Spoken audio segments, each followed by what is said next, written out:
Menstrual cycle.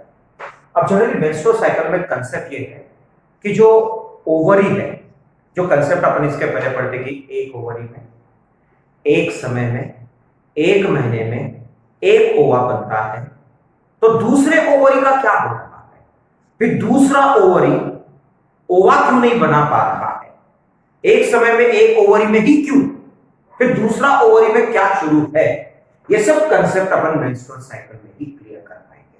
But एक चीज याद रखो, मेंस्ट्रुअल साइकिल अगर आपको पढ़ना है तो हमको एक साथ 3 अलग अलग ऑर्गन में चेंजेस देखना है। सबसे पहले पिट्यूटरी ग्लैंड के हार्मोन्स के बारे में पढ़ना है, जिसमें अपन ने GTH गोनाडोट्रोपिक हार्मोन पढ़े थे, जिसके 2 टाइप के हार्मोन्स बताया था मैंने, एक FSH और एक LH।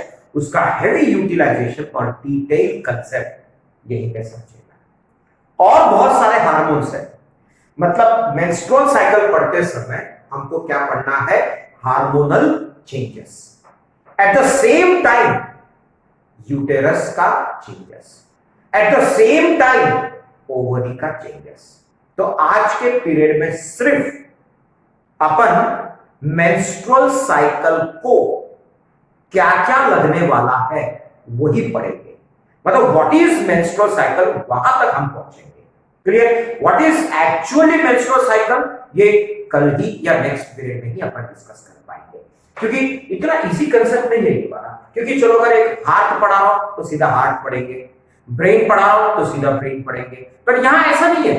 जब हम मेंस्ट्रुअल साइकिल पढ़ेंगे तो हमको एक साथ ओवरी के भी चेंजेस देखना है, उसी समय पे हार्मोन के चेंजेस भी देखना है, उसी समय पे यूटेरस का चेंजेस देखना। ऐसा क्यों, ऐसा एक साथ तीनों क्यों लिंक है, ये अभी मैं आपको एक आउटलाइन आपको बता देता हूं, ठीक है। जैसा अब अपन ने इंसान में एरिया जहां पे बेबी 9 मंथ्स के लिए डेवलप होता है, मदर का ऑर्गन क्या पढ़े थे अगर आपको याद होगा, यूटेरस।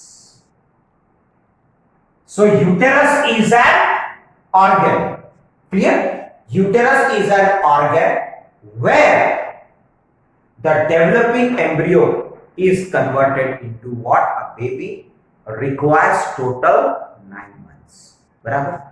अब इसी यूटेरस के नीचे अपन ने पढ़े थे वजाइना, और उसी वजाइना के नीचे अपन ने पढ़े थे vulva with labia minora and labia majora. फिर उसके बाद में अपन ने यहां पे दोनों साइड, अगर आपको याद होगा, फीमेल रिप्रोडक्टिव सिस्टम में ओवरी पढ़े थे, बराबर। फिर उसके बाद हमने यहां पे पढ़े थे ओविडक्ट, ओके। अब अगर रिकॉल कर सको तो अपन ने यहां पे यूटेरस के अंदर में स्पेस पढ़े थे ल्यूमेन, और साइड की दीवार को मार्जिनल वॉल पढ़े थे। मार्जिनल वॉल में 3 लेयर पढ़े थे, पेरीमेट्रियम, मायोमेट्रियम, एंडोमेट्रियम। अभी हमको मेंस्ट्रुअल साइकिल में एंडोमेट्रियम की जरूरत है, इसलिए पूरे लेयर्स नहीं बनाता फिलहाल, ओके। तो अंदर का जो लेयर है दैट इज व्हाट, एंडोमेट्रियम। और हमने ये भी पढ़ा था कि यही एंडोमेट्रियम डेवलपिंग एम्ब्रियो को क्या प्रोवाइड करता है, नरिशमेंट प्रोवाइड करता है। मानते हो इस बात को? अब ओवरी, ओवरी के अंदर क्या बन चुका है, ओवा बन चुका है। बना हुआ ओवा अपन ने पढ़े थे ओव्यूलेशन के दौरान, a small hole is created in the ovary, puncture होता है, ओवा बाहर निकलता है, ओविडक्ट के fimbriae what it is going to do, it will pick the ova, और यही ओवा कहां पे पहुंच चुका है, ओविडक्ट में पहुंच गया है, ठीक है। अब फादर एंड मदर का सेक्सुअल कांटेक्ट पढ़ा था मैंने, दैट इज कॉल्ड एज कॉप्यूलेशन। उस कॉप्यूलेशन के दौरान फादर के स्पर्म मदर के बॉडी में आएगा, मतलब मेल के स्पर्म किसके बॉडी में चला गया, फीमेल के बॉडी में चला गया। अब यही स्पर्म स्विम करते करते करते करते यूटेरस में आएगा, स्विम करते करते करते ओविडक्ट में आएगा, और ओविडक्ट में आने के बाद ओवा के साथ फ्यूज हो जाएगा। Fusion between sperm and ova to form zygote. Fusion between sperm and ova, clear, to form zygote is called as fertilization. clear? अब फर्टिलाइजेशन की वजह से क्या मिला आपको? जाइगोट.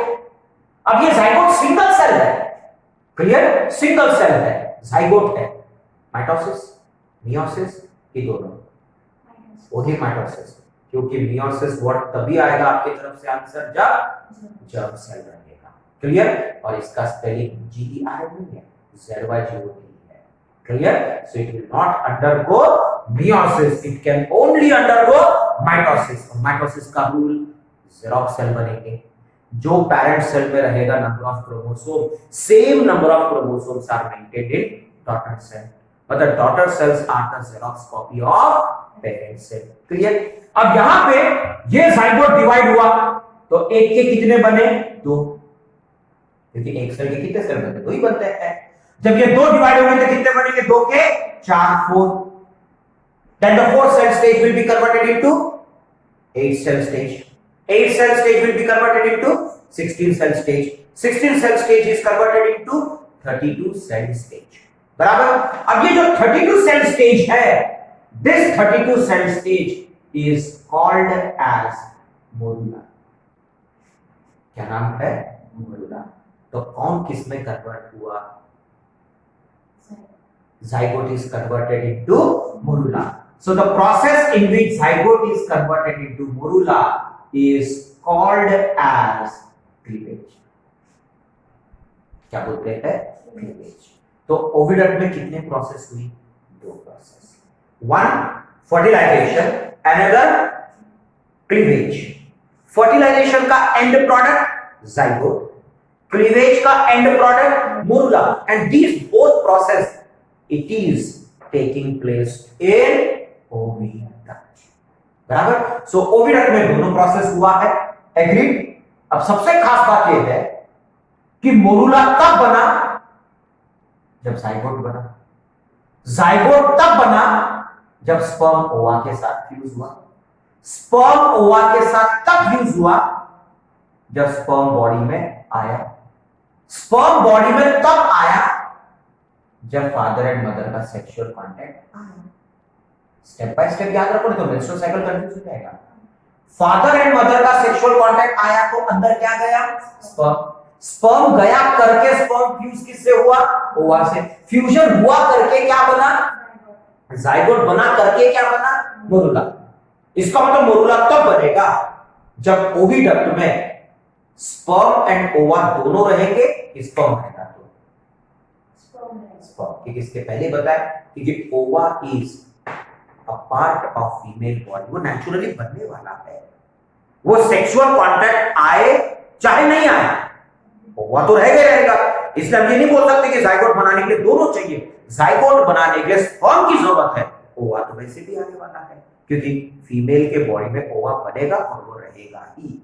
इसका मतलब बाहर से बॉडी में कौन आया? Sperm. So it is the sperm which is actually responsible for the formation of zygote and then conversion into morula. मतलब मोरुला तब बनेगा जब जाइगोट रहेगा, और जाइगोट तब बनेगा जब स्पर्म रहेगा, और स्पर्म तब आएगा जब फादर एंड मदर का सेक्सुअल कांटेक्ट आया.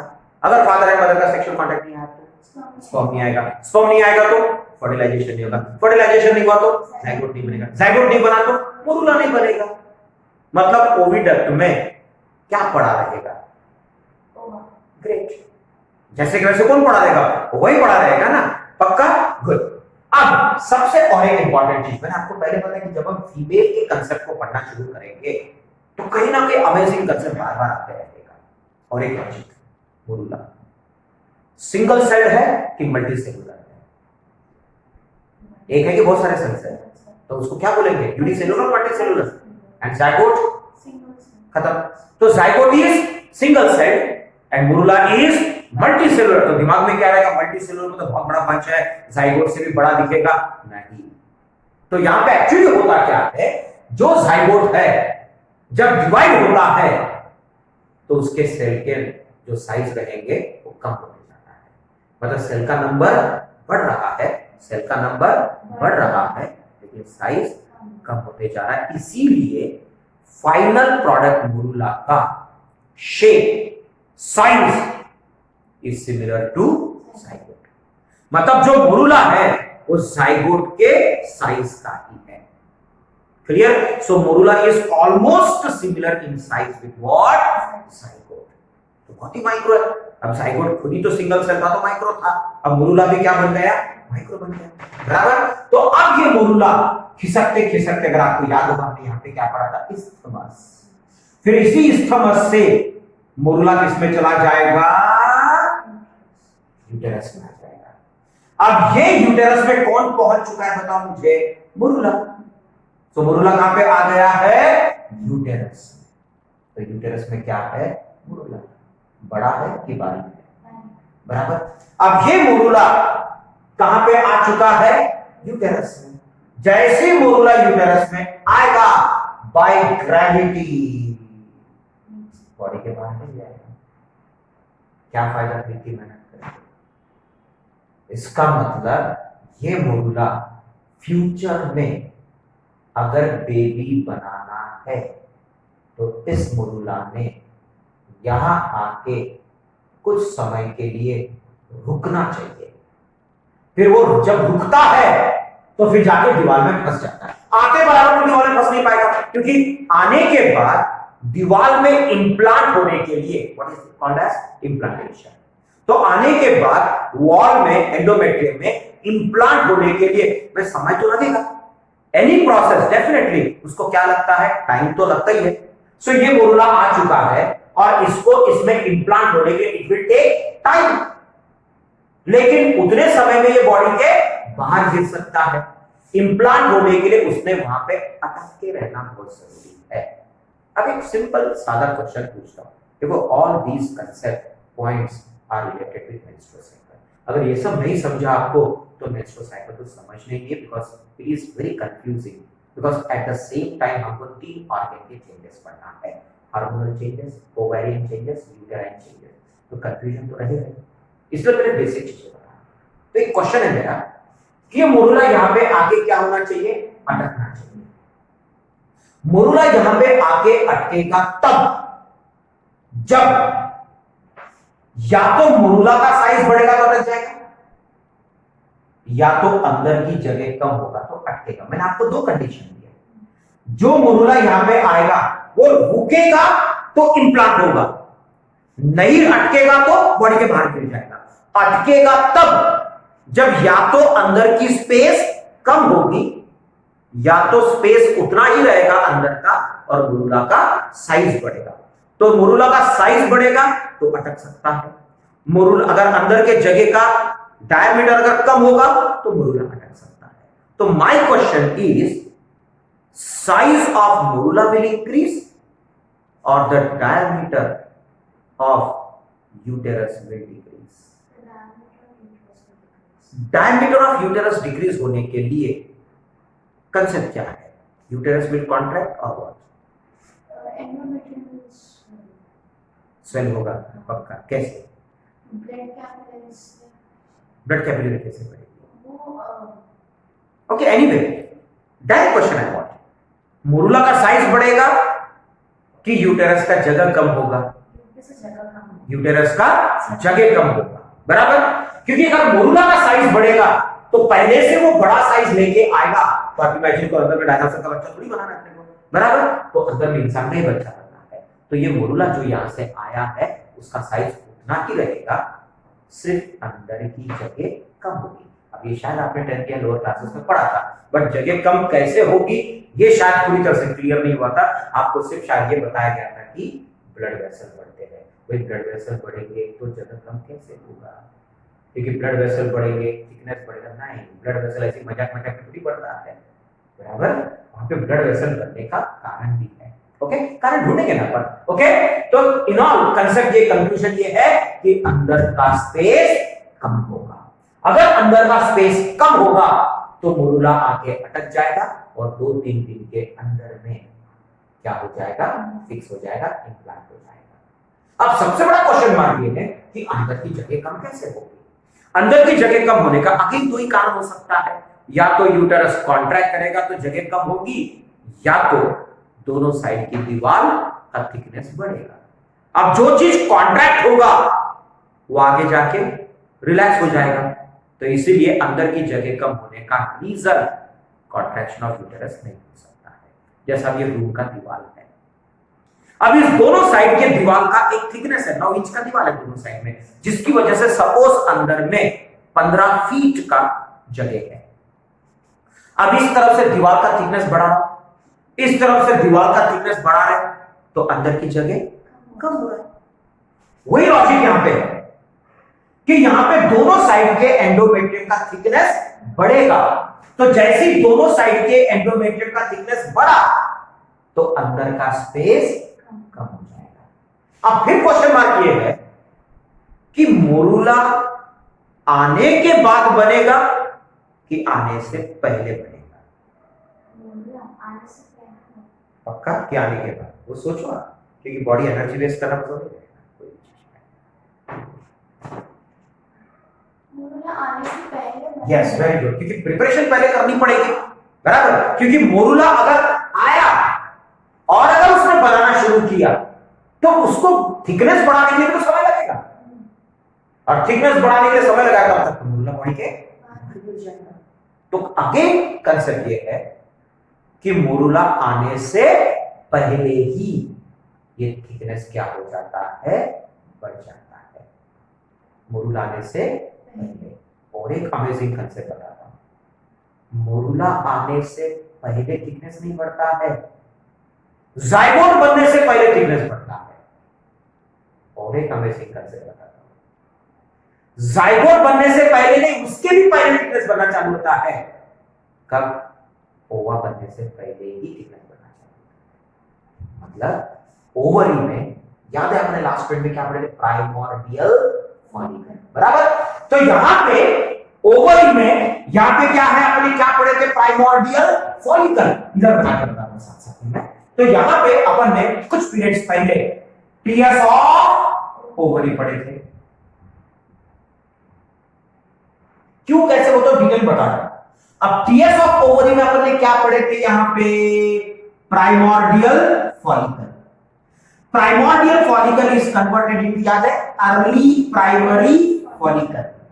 Early primary follicle is converted into late primary follicle. Late primary follicle is converted into secondary follicle. Secondary follicle is converted into Graafian follicle.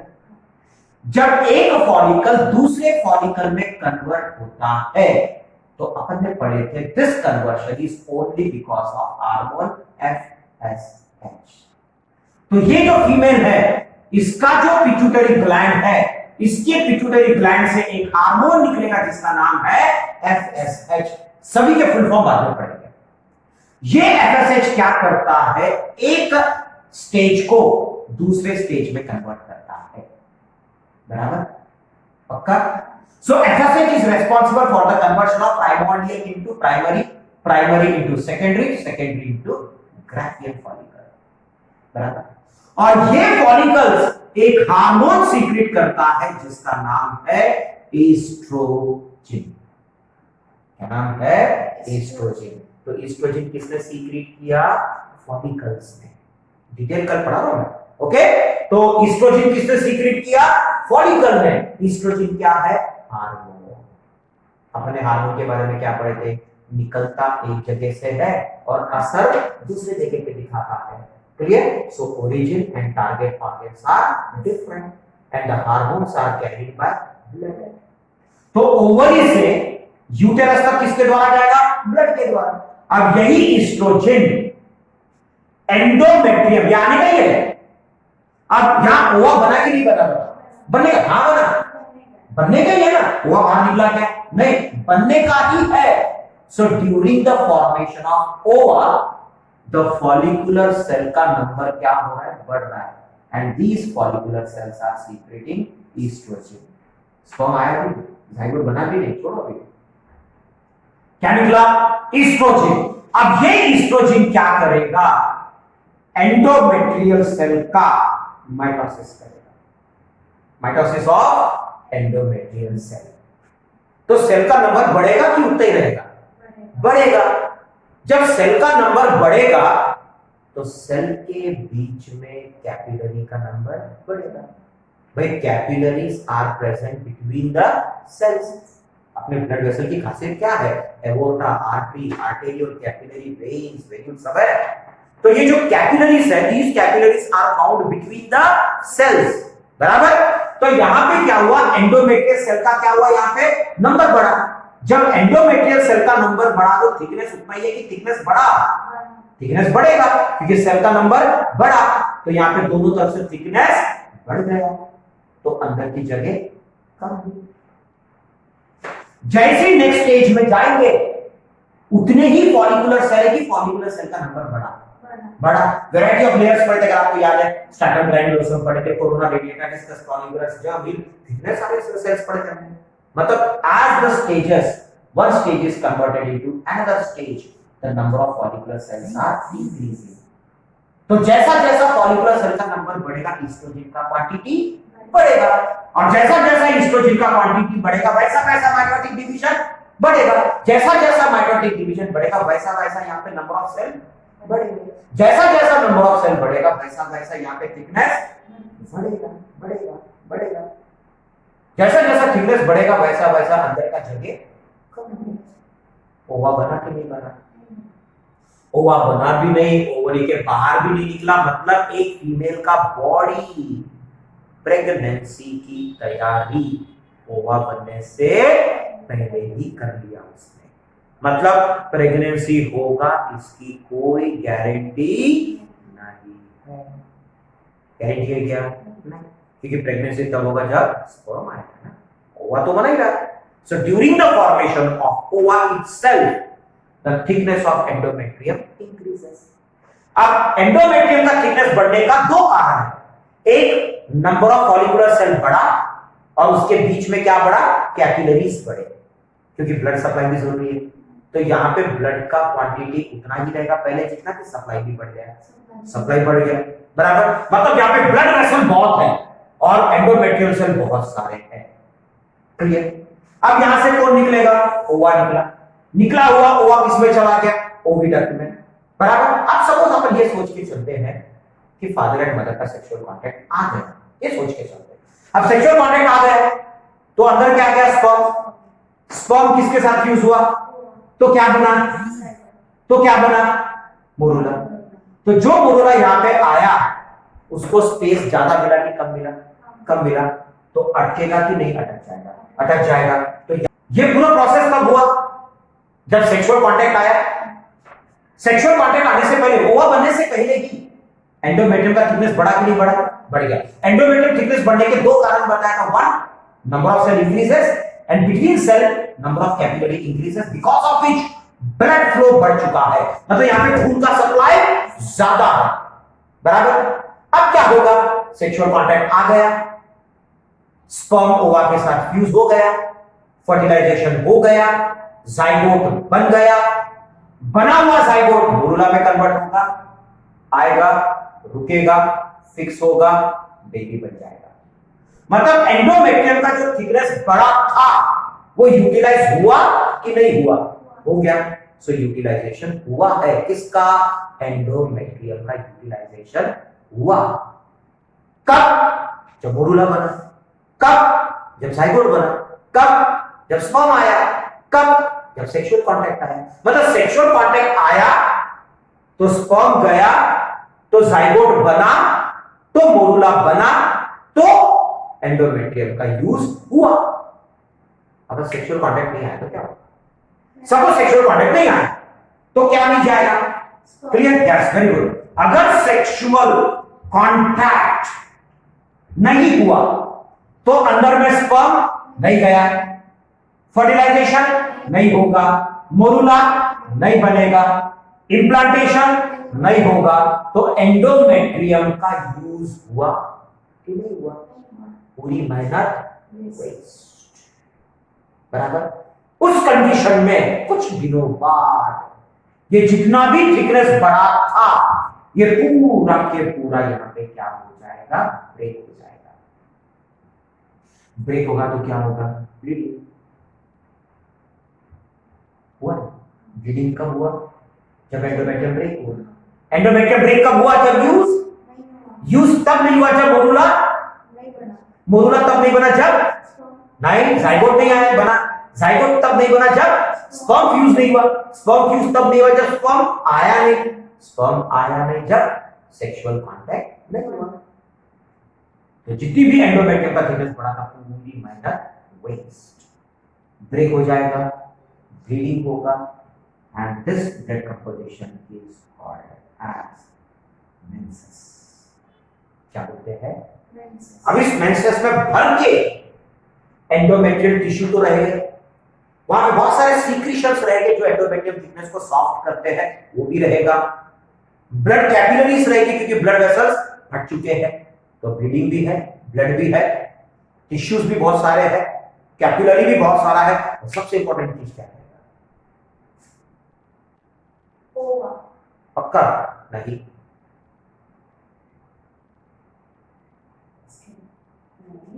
Skin body का then unfertilised ओवा। zygote is fertilized ओवा। Unfertilised बहुत important, competitive में देखें ना, unfertilised ओवा। Agreed? तो यहां पे मेंसेस में क्या क्या रहेगा? ब्लड रहेगा, टिश्यूज बहुत सारी रहेगी, कैपिलरीज रहेगा, ओके, और सबसे इंपॉर्टेंट चीज क्या रहेगा? अनफर्टिलाइज्ड ओवा रहेगा। बराबर? तो ब्लीडिंग तब होगा जब ब्रेक होगा, ब्रेक तब होगा जब यूज नहीं होगा, और यूज तब नहीं होगा जब सेक्सुअल कांटेक्ट नहीं होगा। लेकिन सेक्सुअल कांटेक्ट का इंतजार नहीं करता है फीमेल का body. Every month the female body prepares for pregnancy. Clear?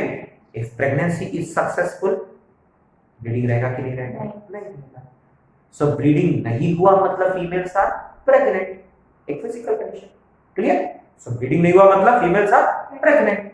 अब ब्लीडिंग हो रहा मतलब फीमेल प्रेग्नेंट नहीं है, मतलब कहीं ना कहीं हम ये मेडिकली हम प्रूव कर सकते हैं। एग्री? ये जस्ट आउटलाइन था, हम पढ़ेंगे ना why it is called as menstrual cycle, हमने कुछ भी नहीं पढ़ा है। और अगर सपोज यूज हुआ तो रुका तो कैसे रुका, क्या रुका, हार्मोन्स है, ठीक है। बस कल आते समय इन चीजों पर थोड़ा फोकस रखना कि हार्मोन आप अच्छे से पढ़ के आओगे। पर दूसरा चीज हम ओवरी जो पढ़े थे, tears of ovary, every stage आपके दिमाग में रहना चाहिए। बराबर? और यूटेरस का पूरा स्ट्रक्चर, वो तो ठीक है 2-3 बार हो गया, इतना प्रॉब्लम नहीं जाएगा आपको। एक साथ हम 3 चेंजेस, एक साथ 3 जगह पे चेंजेस। एक रहेगा हार्मोनल चेंजेस, दूसरा रहेगा ओवरी में चेंजेस, तीसरा रहेगा यूटेरस में changes. Main changes are in uterus because the uterus is preparing for pregnancy, means to receive the embryo for the development of 9 months, for the development of baby till 9 months. Okay? तो यहां पे menstrual cycle के लिए जो भी stages है वो अपन next period में देखेंगे, बट menstrual cycle के लिए बेसिक चीज याद रखो, 3 जगह changes, hormonal changes, ovarian changes and uterine changes. And uterine changes, if it is utilized तो वो ब्रेक नहीं होगा, और अगर uterine changes यूटिलाइज नहीं हुआ तो ब्रेक हो जाएगा, ब्लीडिंग हो जाएगा।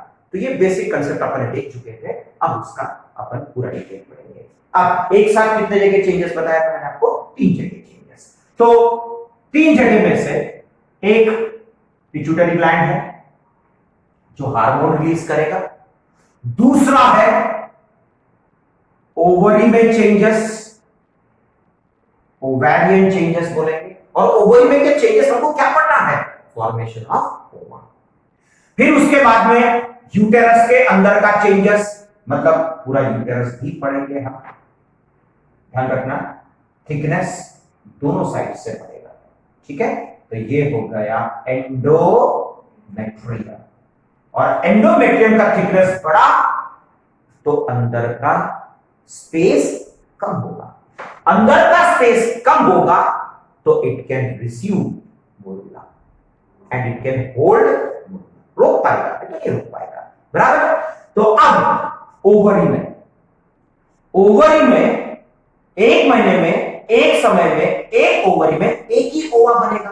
तो ओवा बनने का जो स्टेजस है, उस स्टेजस में अपन ने सबसे पहले पढ़े थे प्राइमोर्डियल फॉलिकल। फिलहाल यहां पे इतने नाम की कोई जरूरत नहीं। यही प्राइमोर्डियल फॉलिकल कन्वर्ट होगा अर्ली प्राइमरी फॉलिकल। सिर्फ स्टेजस के नाम याद रखिए। Early primary follicle is converted into late primary follicle.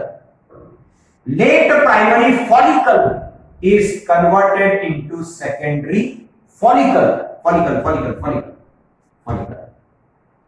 Secondary follicle is converted into Graafian follicle.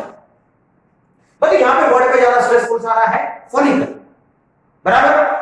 अब यहां पे ये सभी फॉलिकल्स हैं और इसी फॉलिकल के बीच में ओवा तैयार हो रहा है। Early stages of ova is called as oocyte। क्या बोलते हैं? oocyte, बराबर। तो oocyte सेंटर में है और इसके सराउंडिंग में फॉलिकुलर सेल्स है। ठीक है, तो सभी में क्या कंसेप्ट है? सभी में बंच ऑफ सेल है। उस बंच ऑफ सेल में सेंटर वाला सेल क्या बना रहा है? oocyte ओवा। और जो उसके सराउंडिंग सेल्स है वो उसको क्या प्रोवाइड कर रहे हैं? Nourishment. So surrounding cells are providing nourishment and oocyte in future is going to form ova and that ova during fertilization will be utilized. Agreed? तो ये जो फॉलिकुलर सेल है, शुरुआत में oocyte का साइज छोटा, स्टार्टिंग में। जैसा जैसा oocyte मैच्योर होके ओवा बना रहा है तो उसका क्या हो रहा है? साइज बढ़ रहा है। शुरुआत में oocyte के सराउंडिंग में 4-5 सेल्स हैं, कम नरिशमेंट क्योंकि साइज छोटा है। लेकिन वही oocyte जैसा जैसा आगे बढ़ते जाएगा उसका साइज बढ़ते जा रहा है oocyte का। तो क्या 4 सेल काफी है उसको नरिशमेंट प्रोवाइड करने के लिए? No. Means as the oocyte matures to form ova, its size will increase. So 4 cells are not enough to provide the nourishment. तो उसके सराउंडिंग में जो सेल्स है उसका क्या होगा? माइटोसिस। और उसके सराउंडिंग में कौन से सेल्स है? Follicular cell. और जैसा जैसा फॉलिकुलर सेल का नंबर बढ़ेगा वैसा वैसा नरिशमेंट का सप्लाई बढ़ेगा। और उसी चीज को एनकैश करता है एंडोमेट्रियल का थिकनेस। उसी की वजह से है। मतलब हमको इस टॉपिक में क्या देखना है? एंडोमेट्रियम का थिकनेस बढ़ाना है। एंडोमेट्रियम का थिकनेस बढ़ने से अंदर का जगह कम हो रहा है तो प्रेगनेंसी हो रही है। मतलब एंडोमेट्रियम का थिकनेस बढ़ाना इज द एम। और इस एंडोमेट्रियम के थिकनेस को बढ़ाने के लिए कौन कौन जिम्मेदार है वो देख रहे हैं। बढ़ा हुआ थिकनेस यूज हुआ तो ब्लीडिंग नहीं होगा, बढ़ा हुआ थिकनेस यूज नहीं हुआ तो ब्लीडिंग हो जाएगा, बराबर। तो अल्टीमेटली कंसेप्ट क्या है? थिकनेस बढ़ना जरूरी है। और इस थिकनेस को बढ़ाने के लिए हार्मोन जिम्मेदार है। और वो हार्मोन 2 जगह से निकल रहा है, एक पिट्यूटरी ग्लैंड से और एक ओवरी से। और ओवरी से हार्मोन टेम्पररीली निकल रहा है। मतलब ये स्टेजेस परमानेंट है कि टेम्पररी है? टेम्पररी। कारण one stage is converted into another stage. तो हार्मोन भी क्या रहेगा? Temporary. Stages are secreting hormones, बराबर। तो ये सब हार्मोन का ही पूरा खेल। अब शुरू करते हैं। अब पिट्यूटरी ग्लैंड से एक हार्मोन निकलता है FSH। यस, F का मतलब फॉलिकल। कारण ये हार्मोन इस फॉलिकल को स्टिमुलेट कर रहा है, ये फॉलिकुलर सेल को। और कोई भी सेल डिवाइड होने के 2 ही कंसेप्ट है, एक माइटोसिस और दूसरा मियोसिस। और बॉडी का हर एक सेल किसमें जाता है? माइटोसिस। सिर्फ जर्म सेल मियोसिस में जाता है। तो मेन कौन सा डिवीजन है? माइटोसिस। इसका मतलब यहां पे सेल का नंबर जो इंक्रीज हो रहा है that is mainly because of mitotic division. तो ये एफएसएच ने क्या किया? ये जो सराउंडिंग फॉलिकुलर सेल है इसका क्या करवाया? माइटोसिस करवाया, बराबर। तो माइटोसिस करवाया करके ही इसके सराउंडिंग में सेल का नंबर बढ़ते जा रहा है। इसीलिए इसका नाम पड़ा फॉलिकल स्टिमुलेटिंग हार्मोन। क्योंकि ये क्या कर रहा है? फॉलिकुलर सेल को स्टिमुलेट करके माइटोसिस कर रहा है। दैट्स व्हाई उसका नाम पड़ा फॉलिकल स्टिमुलेटिंग हार्मोन, क्योंकि फॉलिकल को स्टिमुलेट कर रहा है, बराबर। अब यहां पे ये जो सराउंडिंग में फॉलिकुलर सेल्स है क्या है? Follicular cell. ये फॉलिकुलर सेल एक हार्मोन सीक्रेट करता है जिसका नाम है ईस्ट्रोजन। मानते हो? क्या सीक्रेट किया? ईस्ट्रोजन। किसने सीक्रेट किया? ओवरी ने सीक्रेट किया कि ओवरी के सेल ने सीक्रेट किया? बोलो ना, ओवरी के सेल ने। पर लेकिन ओवरी में कौन सा पर्टिकुलर सेल सीक्रेट कर रहा है? Follicular cell. क्योंकि ओवरी में तो बहुत सारे सेल्स हैं, जर्म सेल है, ट्यूनिकल गोजिनिया, स्ट्रोमल सेल है, ये सब सीक्रेट करता है क्या? नहीं, ओनली फॉलिकुलर सेल सीक्रेट कर रहा है। बराबर। अब ये ईस्ट्रोजन फॉलिकुलर सेल से निकला, ब्लड में घुला और ब्लड के द्वारा आगे आगे आगे आगे यूटेरस तक पहुंचा। फिर यही ईस्ट्रोजन क्या करेगा? एंडोमेट्रियल सेल का माइटोसिस करवाएगा। देखो कितना लिंक है। एंडोमेट्रियल सेल का क्या किया उसने? माइटोसिस किया। तो एंडोमेट्रियल सेल का नंबर बढ़ेगा कि नहीं बढ़ेगा? बढ़ेगा। तो एंडोमेट्रियल सेल का नंबर बढ़ा तो थिकनेस बढ़ेगा। थिकनेस बढ़ा तो अंदर का स्पेस कम होगा। बढ़ गया तो थिकनेस बढ़ गई। बराबर। तो शुरुआत में फॉलिकुलर सेल कम है तो ईस्ट्रोजन का लेवल कम, तो माइटोसिस कम, तो बहुत सारे सेल बढ़े कि कम बढ़े? कम। तो थिकनेस बहुत सारा बढ़ा कि थोड़ा बढ़ा? क्लियर? अब next, again under the influence of FSH और डिवीजन आगे बढ़ेगा। तो मैंने आगे आगे जैसा जैसा आगे नेक्स्ट स्टेज में जाते जाएगा, तो मैंने आपको क्या बोला? फॉलिकुलर सेल का नंबर बढ़ते जा रहा है। तो फॉलिकुलर सेल का नंबर बढ़ेगा तो ईस्ट्रोजन का कंसंट्रेशन उतना रहेगा कि बढ़ेगा? बढ़ेगा। तो जैसा जैसा नेक्स्ट स्टेज में जाएगा वैसा वैसा ईस्ट्रोजन का कंसंट्रेशन क्या होगा? बढ़ेगा। वैसे वैसे एंडोमेट्रियल सेल का माइटोटिक डिवीजन उतना ही रहेगा कि बढ़ेगा? बढ़ेगा। तो सेल का नंबर उतना ही रहेगा कि बहुत बढ़ेगा? बहुत सारा बढ़ेगा, जिसकी वजह से यहां पे थिकनेस बढ़ते जा रहा है, बढ़ते जा रहा है, बढ़ते जा रहा है। अब सबसे इंपॉर्टेंट कंसेप्ट ये है कि यूटेरस का थिकनेस इसीलिए बढ़ना चाहिए क्योंकि अंदर का स्पेस कम होना चाहिए ताकि डेवलपमेंटल स्टेज आके अटकना चाहिए। अगर अंदर का स्पेस खत्म हो गया तो क्या एम्ब्रियोनिक स्टेज आके अटकेगा? क्या? नहीं। अब जैसा दोनों साइड का थिकनेस बढ़ रहा है, बढ़ रहा है, बढ़ रहा है, बढ़ रहा है, अगर थिकनेस बढ़ना रुकेगा नहीं तो दोनों साइड का लेयर एक में को चिपक जाएगा। हमको अंदर स्पेस रखना है कि खत्म करना है? स्पेस रखना है। तो अगर अंदर में स्पेस रखना है तो बढ़ता हुआ थिकनेस एक लिमिट पे जाके रुक जाना चाहिए, और रोकना बहुत जरूरी है। क्लियर भाई? जिसने चालू किया उसी ने रोकना है। भाई हमको बकेट में पानी भरना है नल से, हमने नल ओपन किया, नल में से पानी गिर रहा है, बकेट भर गया ना, तो हमको पानी को रोकने के लिए हमको वापस नल को ऑफ तो करना ही पड़ेगा। हमने जिस डायरेक्शन में घुमाया ऑपोजिट डायरेक्शन में अगर उसको घुमाएंगे तो ऑटोमेटिकली ऑफ हो जाएगा। वही लॉजिक यहाँ पे भी है। मतलब यहां से हार्मोन निकल रहा है और हार्मोन ने ही थिकनेस बढ़ाया, तो हार्मोन को रोक दो तो थिकनेस रुक जाएगा। क्लियर? अब सीधी सीधी बात है, ईस्ट्रोजन को रोकना है तो फॉलिकुलर सेल के नंबर को, बढ़ते हुए नंबर को रोकना पड़ेगा। फॉलिकुलर सेल के नंबर बढ़ते हुए रोकना है तो माइटोसिस रोकना पड़ेगा। माइटोसिस को रोकना है तो एफएसएच को रोकना पड़ेगा, क्योंकि एफएसएच की वजह से फॉलिकुलर सेल का माइटोसिस हुआ। फॉलिकुलर सेल के माइटोसिस की वजह से फॉलिकुलर सेल का नंबर बढ़ा। फॉलिकुलर सेल के नंबर बढ़ने की वजह से ईस्ट्रोजन का लेवल बढ़ा। ईस्ट्रोजन का लेवल बढ़ा करके एंडोमेट्रियल सेल का थिकनेस, एंडोमेट्रियल सेल का नंबर बढ़ा। एंडोमेट्रियल सेल का नंबर बढ़ा करके थिकनेस बढ़ा। थिकनेस बढ़ा करके अंदर का स्पेस कम हुआ। अब अंदर के स्पेस को रोकना है, बढ़ते हुए थिकनेस को रोकना है, तो एंडोमेट्रियल सेल का नंबर उतना ही नहीं, कम नहीं करना पड़ेगा, रोक देना पड़ेगा। कम कर देंगे तो थिकनेस नहीं हो जाएगा क्या? हमको बढ़ते हुए नंबर को सिर्फ रोक देना है। बढ़ते हुए नंबर को रोकना है तो माइटोसिस रोकना पड़ेगा। माइटोसिस को रोकना है तो ईस्ट्रोजन को रोकना पड़ेगा। ईस्ट्रोजन को रोकना है तो फॉलिकुलर सेल के माइटोसिस को रोकना पड़ेगा। फॉलिकुलर सेल के माइटोसिस को रोकना है तो एफएसएच को रोकना पड़ेगा। सीधा सीधा किसको रोकना पड़ेगा? हमको एफएसएच को रोकना पड़ेगा। ये पूरी प्रोसेस वही होनी चाहिए। तो होता क्या है, जैसे ही ग्राफियन फॉलिकल बना, मतलब ग्राफियन फॉलिकल लास्ट स्टेज है, मतलब उस साइड के सराउंडिंग में मैक्सिमम लेयर बन चुके हैं। अब उस साइड के सराउंडिंग में मैक्सिमम फॉलिकुलर सेल है, तो ईस्ट्रोजन का कंसंट्रेशन क्या रहेगा? High level of oestrogen. क्या बोलेंगे? High level of oestrogen. बराबर।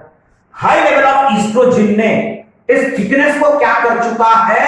मैक्सिमम कर चुका है। ओके, थिकनेस मैक्सिमम हो चुका है, अब बढ़ता हुआ थिकनेस को रोकना है। अब यहां पे हाई लेवल ऑफ ईस्ट्रोजन हो चुका है, जैसे ही खून में हाई लेवल आ गया किसका, ईस्ट्रोजन का, तो ये high level of oestrogen, high level of oestrogen, high level of oestrogen सीधा जाएगा और एफएसएच को रोक देगा, इनहिबिट्स एफएसएच। तो एफएसएच को किसने रोका, यस, कुछ लोग आंसर कह देते हैं मतलब क्या, ईस्ट्रोजन ने रोक दिया। कैसे, अगर एफएसएच को ईस्ट्रोजन ने रोका, अगर आपने बोला तो गलत, कारण एफएसएच को अगर ईस्ट्रोजन ने रोक दिया तो ये ईस्ट्रोजन भी इसको रोक देगा, तो ओवा बनने की प्रोसेस वही रुक जाएगी और एंडोमेट्रियम थिकनेस बढ़ जाएगी। इसलिए सबसे इंपॉर्टेंट वर्ड क्या रहेगा, high level of oestrogen. Clear, so FSH is inhibited by high level of oestrogen. लेकिन यही हाई लेवल ऑफ ईस्ट्रोजन दूसरा काम करेगा और वो है inhibits FSH and releases H, yes, कौन सा हार्मोन, ल्यूटिनाइजिंग हार्मोन। तो हाई लेवल ऑफ ईस्ट्रोजन के कितने काम है, दो काम है, एक काम है एफएसएच को रोकना और दूसरा काम है एलएच को निकालना, क्योंकि ओवा को भी तो बाहर निकालना है। क्लियर, अब ये एलएच क्या करेगा, आएगा और ओवरी के दीवार को पंक्चर कर देगा। जैसी ओवरी के दीवार को पंक्चर किया, यहां से कौन बाहर निकलेगा, ओवा निकल गया होगा या oocyte।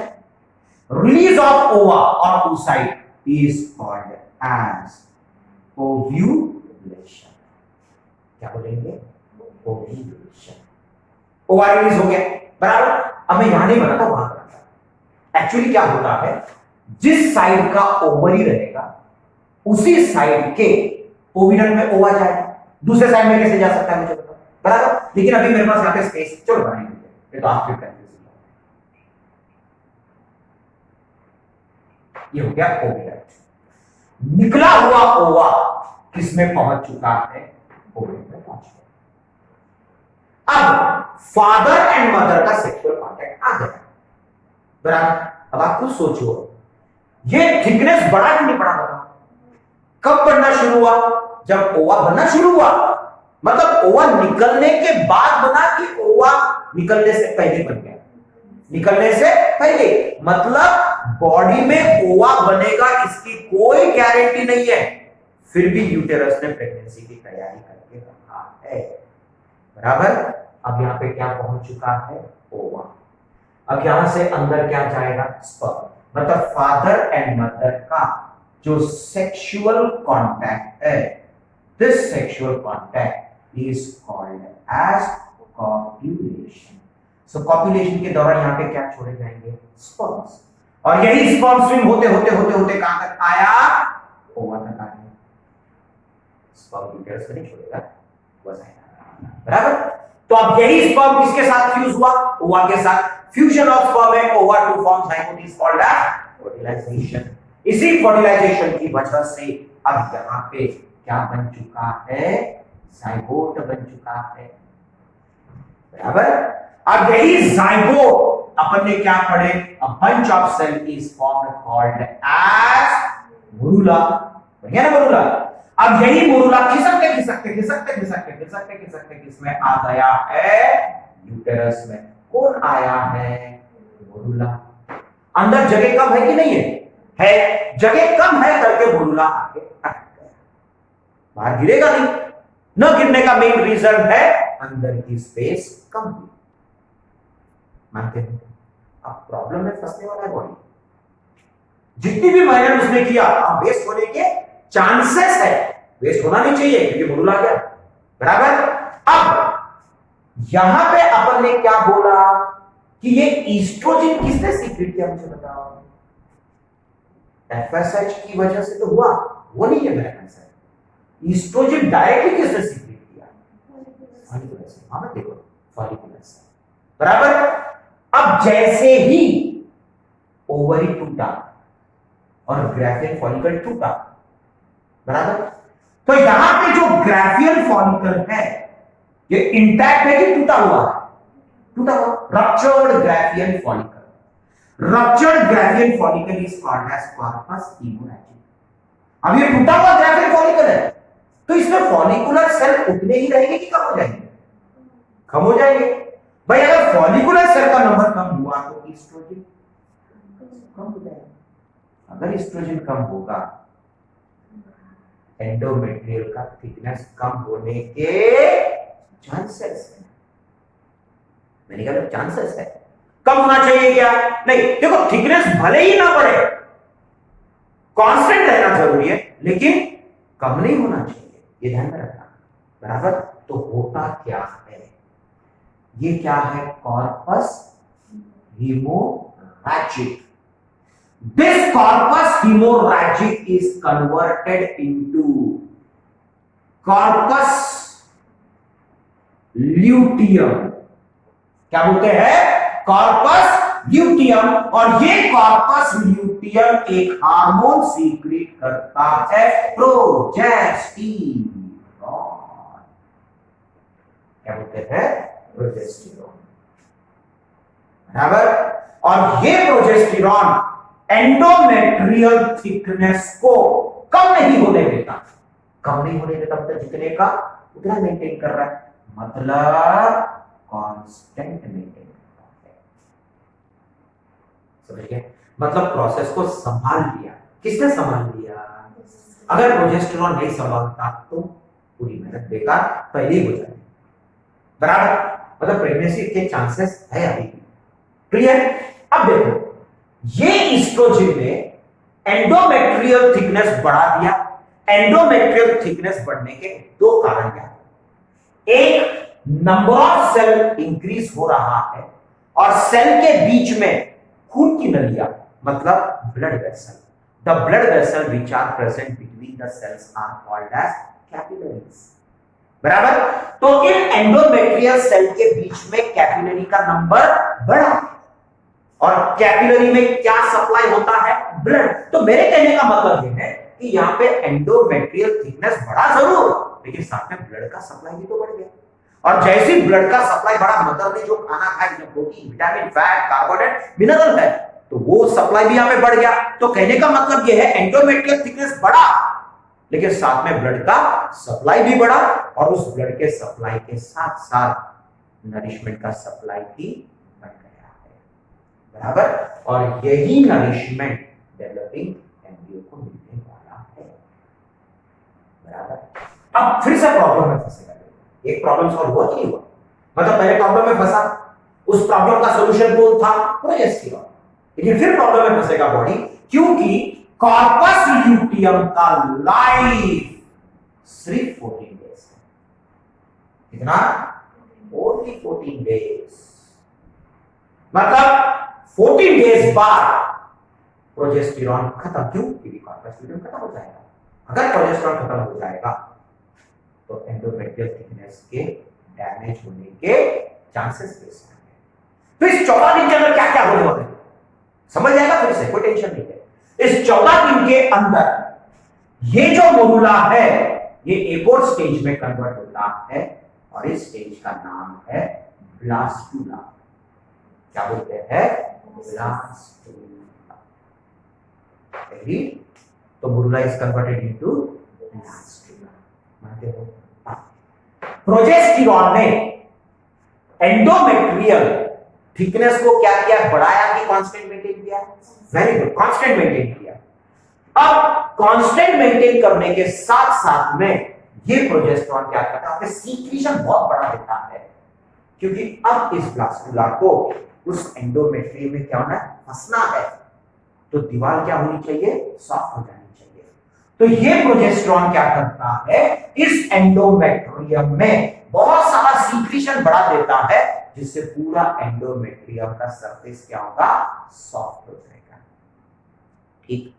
अब यही ब्लास्टुला अब क्या करेगा? देखो बड़े मजेदार से ये क्या करेगा? उंगलियां समान प्रोजेक्शन बनाएगा। माइक्रोविला है वो तो बनाया था मैंने बहुत बार। बराबर? क्या बनाएगा? माइक्रोविला। ठीक? क्या microvilli?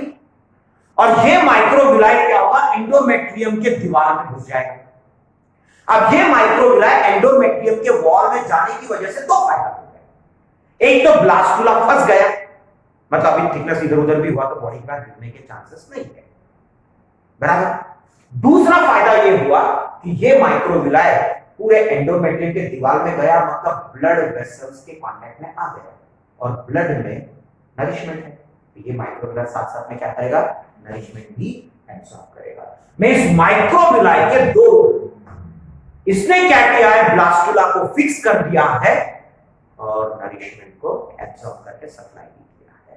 So microvilli has got two roles, fixation of blastula and absorption of nourishment. Fixation of blastula is called as implantation. क्या बोलते हैं, implantation, बराबर। इम्प्लांट हो गया है मतलब थोड़ा प्रॉब्लम सॉल्व हो जाएगा। अब जैसे इम्प्लांट हो गया, चलो अभी अपन ये सोच के चलते 14 दिन खत्म, 14 दिन के 14 डेज के अंदर ये सब प्रोसेस हो जानी चाहिए, लेकिन फिर भी प्रॉब्लम थोड़ा बहुत तो है, कारण 14 डेज खत्म हो गया, और 14 डेज खत्म हो गया और ये कॉर्पस ल्यूटियम अगर डीजनरेट हो जाता है तो प्रोजेस्टेरॉन लेवल कम हो जाएगा, जिससे वापस ये कम होने के चांसेस है। फिर आप बोलोगे सर फिक्स तो हो गया, फिर चांसेस क्या कम क्यों है? भाई जो फिक्सेशन हुआ है वो तो कच्चा है ना, अभी अभी गया ना वो माइक्रोविलाई, तो उखड़ने के chances भी तो है। Means the fixation is weak, the fixation is immature, and in that case if progesterone level drops, there is the chances of damage of microvilli या उखड़ने के chances बहुत ज्यादा है। एग्री? समझ लेगा बॉडी, चिंता मत करो। अब देखो, अभी तक मुझे बताओ, FSH हो गया, LH हो गया, ईस्ट्रोजन हो गया, प्रोजेस्टेरॉन हो गया, ये जितने भी हार्मोन्स है, ये सभी हार्मोन ने मिलके किसको मेंटेन किया बताओ? यूटेरस को, एंडोमेट्रियम को, यूटेरस को मेंटेन किया ना, मतलब यूटेरस ने सीक्रेट किया कि दूसरे कोई ऑर्गन है? ये सभी हार्मोन किसने सीक्रेट किया? दूसरे कोई ऑर्गन यूटेरस ने किया क्या? नहीं ना। अब यूटेरस क्या करता है, अभी तक यूटेरस हार्मोन के लिए दूसरे ऑर्गन के ऊपर डिपेंड था, अब खुद ही मेंटेन करेगा, बराबर। अब करता क्या है, अब ये माइक्रोविलाई 14 दिन बाद उधर खत्म हो गया, ये माइक्रोविलाई एक हार्मोन सीक्रेट करता है, HCG आता है, फुल फॉर्म पे आता है, और ये HCG वापस देखो क्या कर रही है। अब ये HCG ने क्या किया है, कॉर्पस ल्यूटियम का लाइफ बढ़ा दिया। पहले कितना लाइफ था कॉर्पस ल्यूटियम का? 40 डेज। अब इस HCG ने कॉर्पस ल्यूटियम का लाइफ 2 से लेकर 3 महीने के लिए बढ़ा दिया। भाई मतलब प्रॉब्लम कितने महीने के लिए सॉल्व हो गया? 3 महीने के लिए सॉल्व, मतलब 3 महीने बाद कैसे प्रॉब्लम आ सकता है? अब क्या होता है बात की बात है, बराबर। तो 3 महीने के प्रॉब्लम सॉल्व हो चुका है, मतलब 3 महीने के लिए इसका लाइफ बढ़ गया, मतलब 3 महीने तक बॉडी में क्या सीक्रेट होते रहेगा? 3 महीने तक एंडोमेट्रियम का थिकनेस मेंटेन होने में कोई प्रॉब्लम नहीं है। पक्का? 3 महीने के अंदर यही जंक्शन माइक्रोविलाई एक मजबूत जंक्शन बनाएगा, that is called as placenta. फिर 3 महीने बाद, 4 महीने बाद, 5 महीने बाद और एक मजबूत जंक्शन कन्वर्ट होगा, that is called as umbilical cord. क्या बोलते हैं? Umbilical cord. जो बच्चा पैदा होता है, डॉक्टर लोग जिस नली को काटते हैं, that is called as umbilical cord. सभी इंसान में यू कैन फील इट, अपने एब्डोमेन में यहाँ पे एक डिप्रेशन होता है, नाभि जिसको हम बोलते हैं। पैदा होने से पहले हम लोग हमारे मदर के यूटेरस में अम्बिलिकल कॉर्ड यहीं से कनेक्टेड होता है, बट हम पैदा होने से पहले यहाँ से हमारी बॉडी में नरिशमेंट जाता था, पैदा होने पर यहाँ से जाता है, अल्टीमेटली नरिशमेंट जाना है, बराबर। तो ये अम्बिलिकल कॉर्ड है। तो अम्बिलिकल कॉर्ड बनने के 3 स्टेजेस है, माइक्रोविलाई बाद में, प्लासेंटा बाद में, ये तो ठीक है, बात किस स्टेजेस है। तो 3 महीने के अंदर क्या बन चुका है? प्लासेंटा बन गया। 3 महीने बाद छोड़ो, अब जरूरत नहीं उसकी, अभी तक के यूटेरस किस पे डिपेंड था? ओवरी पे, पिट्यूटरी ग्लैंड पे। अब 3 महीने बाद होता है, धन्यवाद, अब जरूरत नहीं होगी, कारण 3 महीने बाद यही प्लासेंटा खुद का प्रोजेस्टेरॉन सीक्रेट करता है टिल 9 मंथ्स। अब उधर तुम आराम करो, तुमने मेरे को बहुत मदद कर दिया, अब मैं मेरा काम पूरी कर लूंगा। प्रॉब्लम सॉल्व हो गया ना अभी 9 महीने तक, क्योंकि कंसेप्ट ये है कि 9 महीने तक के थिकनेस चाहिए, तो 9 महीने तक थिकनेस चाहिए तो 9 महीने तक के प्रोजेस्टेरॉन चाहिए। 9 महीने तक के प्रोजेस्टेरॉन चाहिए, या तो कॉर्पस ल्यूटियम दे या तो कोई और दे। तो प्लासेंटा ने बाद में खुद ही सीक्रेट करना चालू कर दिया। तो मदर अभी प्रेग्नेंट हुई कि नहीं? बराबर। अब सपोज अब प्रेग्नेंट क्यों हुई बोले हमने? क्योंकि क्या बना? ब्लास्टुला बना। ब्लास्टुला बना तो प्रेग्नेंट हुआ बोला ना आपने। ब्लास्टुला कब बना? मोरुला बना। मोरुला कब बना मुझे बताओ? जब जाइगोट बना। जाइगोट कब बना मुझे बताओ? जब स्पर्म ने फ्यूज किया, मतलब फर्टिलाइजेशन हुआ। फर्टिलाइजेशन कब हुआ? जब स्पर्म फ्यूज हुआ। स्पर्म कब फ्यूज हुआ? जब स्पर्म आया। स्पर्म कब आया? जब फादर और मदर का सेक्सुअल कॉन्टैक्ट आया। ना मतलब ब्लास्टुला कब बना? जब मोरुला बना। मोरुला कब बना? जब जाइगोट बना। जाइगोट कब बना? जब फर्टिलाइजेशन हुआ। फर्टिलाइजेशन तब हुआ जब स्पर्म आया। स्पर्म तब आया मतलब फ्यूज हुआ, और फ्यूज तब हुआ जब आया, और स्पर्म तब आया जब फादर एंड मदर का सेक्सुअल कॉन्टैक्ट आया। भाई जरूरी है क्या? नहीं ना। सपोज अब अपन उल्टा चलते हैं, बराबर। सपोज अगर फादर एंड मदर का सेक्सुअल कॉन्टैक्ट नहीं आया, मतलब क्या नहीं हुआ? कॉपुलेशन नहीं हुआ। जब कॉपुलेशन हुआ तो ये सब हुआ। अब सपोज कॉपुलेशन नहीं हुआ, मतलब सेक्सुअल कांटेक्ट नहीं आया, मतलब नो सेक्सुअल कांटेक्ट, बराबर। अब सेक्सुअल कांटेक्ट नहीं आया तो क्या नहीं गया बॉडी के अंदर में? Very good. अगर सेक्सुअल कांटेक्ट नहीं आया तो स्पर्म नहीं आया। अगर स्पर्म नहीं आया तो जाइगोट बना क्या? नहीं।